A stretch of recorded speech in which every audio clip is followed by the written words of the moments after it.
Hello, cross-stitching embroidery friends. I just wanted to share something with you, my setup that actually does work for me. Originally, I had purchased this embroidery organizer, and then you stick these little sheets of paper in there, and you put your numbers on there, your floss numbers or DMC numbers. And then you stick that in there, and then the second row you put your needle with the thread in it. But those little squares were too small and all the threads were tangled together, so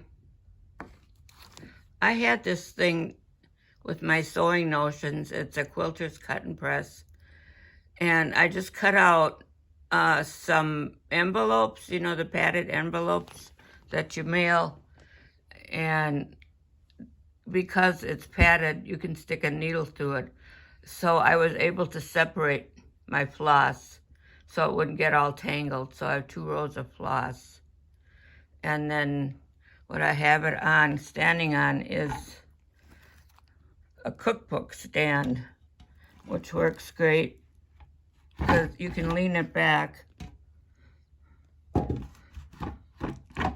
Okay, like that. And it'll sit like that, and very handy. You just take the needle out you need, the yarn color or the floss color you need, and then put it right back so you know under the number that it corresponds with or the color. And as you run out of your floss, you just put more on there. And I keep my floss. I used to have those little bobbin floss things, the cardboard ones. I think that's okay for storage, but if you're actually working on a project, I like these little bags. So you just put your, and then it has this metal hoop on there, and with the little holes. And then you just put it has that little white square there. You can put the color and also the code so you can find the floss easily. Now, I use this even if you buy a kit that has the floss separated, because like I said before, all this stuff gets tangled together after a while.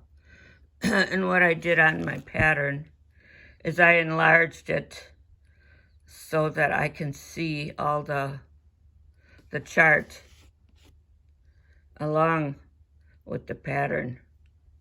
Otherwise, if this isn't next to each other, you're constantly scrolling up and down, looking at the chart, looking at the pattern, blah, blah, blah. I also like to do my back stitch first, especially on a pattern where there's lots of back stitch. So see, I've been doing that, a lot of the back stitch, and then I fill in as I go along. And on here, these are metal magnets. I can show you this too.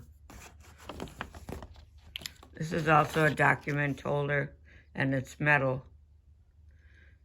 And it's perfect for 11 by 14, or if you fold it back, any size will do. And then these magnets. Hold it on there. Now I do cross out each portion that I'm finished with. Like down here, I just finished this part. So I know that I'm done with that. If you want to, you can use a marker. Like up here, I used red. But I think I'm liking the pencil better. It's not that dramatic and doesn't smear everything up.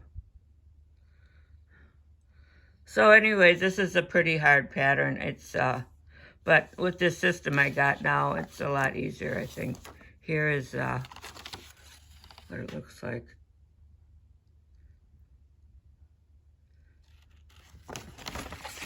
And I'm not even halfway done with it. But, you know, they got these lines in here that come with on the fabric for your back stitch. But They're so light, you can hardly see them. So I had my husband go over it with a pencil. Like here. He used a pencil. I wouldn't use a pen because it might not wash out. Although this stamped is supposed to wash out when you're done with it. But anyways, if you have any questions, leave a comment. Otherwise, here's my setup. Takes up pretty much room. It's right by a sunny window, and then I got a light sitting here for nighttime. So that's about it for today. Hope you find this video. Subscribe and like if you do. Thanks. Have a good week. Bye.